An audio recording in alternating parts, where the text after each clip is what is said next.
हुई पियानो याद आ जाती है और वो इस पियानो को बजाना शुरू करता ही है कि इसी दौरान सैम नाम का एक अंधा आदमी आ जाता है।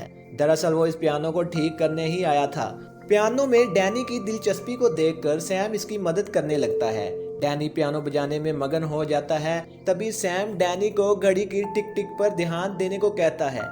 जैसे ही वो घड़ी को देखता है तो इसे अलार्म का ख्याल आता है। जैसे ही वो अलार्म को देखता है तो वो जल बुझ रहा होता है। डैनी जल्दी से इस कमरे की तरफ भागता है, जहां पहुंचकर डैनी देखता है कि ब्राट और इसके आदमियों ने पहले ही सबको हरा तो दिया था, लेकिन इस लड़ाई में इन सबको बहुत चोटें आ गई थी। वापस जाकर ब्राट इसे बहुत डांटता है और इसके बाद डैनी को वापस पिंजरे में बंद कर दिया जाता है। थोड़ी देर बाद ब्राट को मिलने वेथ आ जाता है, जो पैसे कमाने का एक आइडिया लेकर आया था। असल में वेथ डैनी को अंडरवर्ल्ड फाइटिंग रिंग में लड़वाना चाहता था और ये एक डेथ फाइट होने वाली थी, जिसका मतलब है कि या तो डैनी वेथ के लिए